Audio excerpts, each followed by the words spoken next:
What's going on, y'all? It's Lodge Locks, and today we got another college football video for you guys. We're going to be giving you guys a total of 4 player props I love on the board for this college football week 9 player slates games, whatever you guys want to call it, that we got on the board for Prize Picks right now. There's a lot of great games, so we're going to be giving you guys, again, 2 different wide receiver and quarterback correlation plays, making that a nice little four-man, which we typically give you guys for NFL and just college football and general football. That's typically what we'd be uploading for you guys. It's basically a two-man, though, if you guys interpret the way you play it. If the quarterback goes over their passing yards, more than likely the number one target, which we typically choose from, is going to go over the receiving yards. So again, it's a four-man payout, but it's really like a two-man. So we're going to be giving you guys that nice little four-man on today's video. But before we get into those, make sure to drop a like and subscribe with those post notifications turned on. Just mean the word to me. Going to be grinding all season from here on out till the end of the season, along with NFL. So we're like in the middle of the season right now. Got a lot of games and weekends left. So again, if you guys want to stay tuned for those ones and haven't subscribed already, it takes 1 second. It'll just mean the word to me. Help me continue to grow my channel. And again, drop a like down below too while you're at it.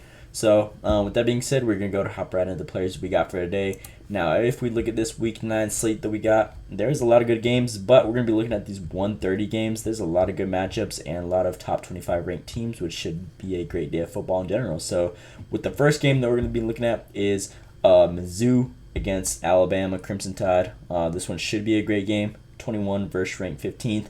Now, Alabama, their defense has been kind of shaky, especially against good teams. Now, Missouri, they've kind of been shaky as well. They've had a lot of close games against teams that they should be blowing out. Obviously, they're 6-1, but again, I feel like they just have been really struggling and do not really think they're going to make it far if they do make the college football playoffs. So, this should be a good matchup though. Alabama, we've seen them give up a lot of yards against teams as well. So again, just kind of both vulnerable to giving up a lot of points and ending up in situations where they're gonna have to throw the ball. So I believe this one should be a close one. It's supposed to be within 3 touchdowns. So again, more reason for Alabama to air out the ball. And Missouri, they've given up a lot of passing yards to good teams. For example, Texas A&M, they aired it out on Missouri. So again, they've had obviously, if we look at their ranking on passing yards allowed, they look pretty solid. But they've had some easier matchups early on in the season, and then against the bigger teams with a good offenses and just being able to air it out. Again, we've seen them just give up a lot of yards. So Alabama, we know they got their guys, Jalen Milroe, and their number one target, Ryan Williams, the 17-year-old. I feel like they're going to go crazy in this matchup. Should be a close one, and they're at home as well, so they got the advantage on the field. As long as Missouri keeps up with them, they should have more, again, just a higher ceiling overall to air out that ball. So with the first pick, Jalen Milroe over his 234.5 passing yards. Now this one's been fluctuating all over the place. It started at 250. Now that was way too high. I'm not sure why it was even that high. It got bumped down and then back up, but up, down. Just kind of fluctuating back and forth. But now it's at 234.5. I feel like this is a good line for him. If we look at him on the season alone, obviously, the first 3 games were blowouts. They just smacked everyone right here. And then close games, for example, against Georgia, within 3 points, he had 374. Another close game against Vanderbilt, which they ended up losing, he had 317. And then the most recent one against Tennessee, they were a top defense, though. I feel like this line doesn't really do them justice. I feel like this Mizzou team is not as good as a 9th-ranked passing yard defense, allowed only giving around 157 a game. I expect Jalen Milroe to just go out there and ball out. So again, this should be a great game. Most games when it's close, he typically covers, and they're at home, so they got the home field advantage. Good little line right here. They're about 50-50 on pass and run rates. Nothing to explain right there. Again, it doesn't really mean nothing because half of their games were blowouts, so they ended up running the ball a lot more to get the game over with. But we're going to be rocking with him, and then his number one target, Ryan Williams, over his receiving yards line at, I forgot what it was, but as you guys can see, he has almost a 30% target share with 53 targets on the season. So by far, he's the main target that these guys have, and it's the favorite one for Jalen Milroe especially. So that connection's been there all season, been pretty good, been money. And again, if Jalen Milroe covers this 234.5 passing yards, I can almost guarantee like a 90% chance that Ryan Williams covers this 71.5 receiving yards line right here. So as you guys can see, even the games that Jalen Milroe doesn't even cover his passing yards, majority of the time than not, Ryan Williams is going to smack out 70-plus receiving yards in most of these matchups. So good little run right here. I expect this duo to just go crazy, have a bounce-back game from these last couple recent games that they've been struggling. They almost lost to South Carolina. That was an ugly game.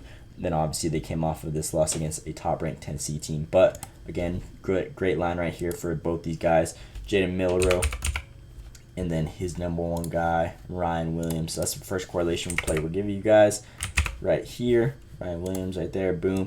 And then with the second correlation game that we're going to be giving you guys, if we go back to the games, another game that we're going to be looking at is this, where are they at? 1:30.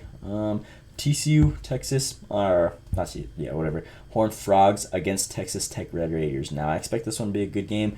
TCU, they really haven't, they could be a better team this season, but they've been losing a lot of games at the end or even just giving up a lot of points. Their defense is not really that good. Now, this one should be a shootout. As you guys can see, the over and under in total points scored in this matchup is at 66.5, which is extremely high.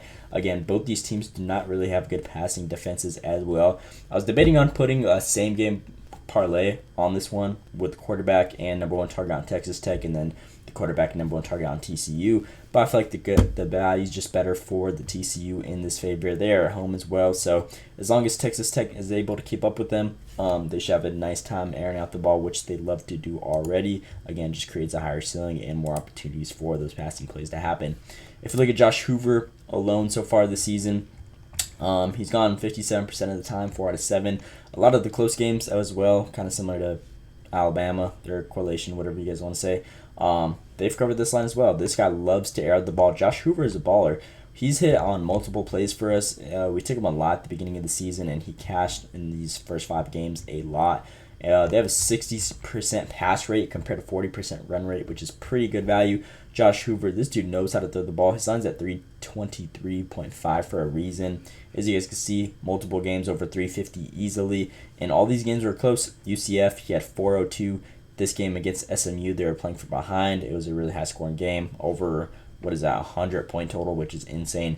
400 passing yards. This game against Kansas was another close game, 356, and then another close game at the beginning of the season, Stanford against again TCU, 34-27. He had 350 plus passing yards. So again, all these games, I expect this Texas Tech one to be similar to this Stanford game. Both these guys are ranked similar in passing yards allowed. I think Texas Tech is a little worse ranked as well. So again, just another higher ceiling right there. They're ranked 133rd in passing yards allowed defense, giving around 303 a game, which is insane, especially for a guy like Josh Hoover. This dude knows how to air out. He loves to air it out. And now we got a similar matchup like we saw against Stanford. Again, he's all success. I believe this game should be similar scores even as well, even higher scoring. So again, just the ceiling on this play is through the roof. You can't really ask for much more. And then we'll be looking at his number one target, Jack Bech, over his 59 targets, or he has 59 targets on the season. I don't even know his line right now. I'll open that one up for you guys in a second. But he has a 21.5 target share on the season. Now, Savion Williams is also a great play. Both these guys have a similar target share. As you guys can see, he only has 5 more targets on the season. But Savion Williams hasn't really been a deep threat. He kind of sold us in a couple of those early parlays that we gave you guys. I think a lot of the video, or like 2 of the videos, went in 3 out of 4 just because of Savion Williams alone. So again, Jack Bech has really been the deep threat for these teams, for this TCU team. So again, if they're going to air out the ball and do their thing, I expect Jack Bech to have some big yardages compared to Savion Williams, who's really just been like a nice little 5-yard catcher right there. So Jack Bech, he's been the guy that's just going to go out there, run the routes, catch those deep balls, and really get a lot of yardages offensively. So Jack Bech and Josh Hoover over their correlation plays right here. As you guys can see, his line is at 85.5 for a reason. He's had multiple games where he's gone nuclear. Every single game that Josh Hoover has covered, he has covered as well. So again, as long as Josh Hoover covers his line, Jack Bech should be cherry on his line as well. Whenever Josh Hoover goes crazy, this dude goes crazy as well. So this is another player where I'm like, if the quarterback covers, this is a 95% chance that Jack Bech is going to cover his line as well. So first game, 139. Third game, 200. Fourth game, 166. And then fifth game, 131, which is insane. And again, you can't make up this stat right here. Texas Tech is ranked 133rd, giving around 300 plus a game. So this dude should have a field day going out there, going against a defense like this. And I feel like both these guys should be able to ball out, have a nice little connection on the field right there. So these are the second correlation plays I'm giving you guys on today's video. Josh Hoover and then Jack Bech over his 85.5 receiving yards right there. So these are my 4 players I'm giving you guys on today's video. Nice little format that you guys can run. If you guys are running it, make sure you do put in power play so you get that better payout. I think it's, what's the payout shift on this one? 8.5x. So if you put $10, you will get $85. Nice little payout right there. So again, these are my players that I love on the board so far for this college football week 9 slate that we got going on. Again, both these ones should be good games, and I expect these offensive correlation plays from the quarterback and wide receiver to have good games on each ends of these ball games. Again, they're both at the same time at 1:30 for my time, at least whatever time it is for you guys. I'm not sure, but you guys should be able to get to this video. I know I'm uploading it late, but these guys do not play later. And then another play, if you guys actually do not get to this video, I kind of like this LSU. I didn't throw them in, but LSU versus Texas A&M. I feel like this should be a good game. I kind of just kept it out the video though because they're a better defense like compared to these other guys. So again, I'm not sure how they're going to perform, but LSU knows how to air out the ball. So if they get in a close matchup and it tends to be a shootout, this one should be another good game. So again, Garrett, Nussmeier, and then his number one guy, Kyron Lacy, obviously, if you guys don't get to these picks. But again, if I'd recommend anything, I would recommend this 4-man right here they got for you guys. So that's pretty much all I got for this video. Again, please drop a like and subscribe with those post notifications turned on. It would mean the world to me.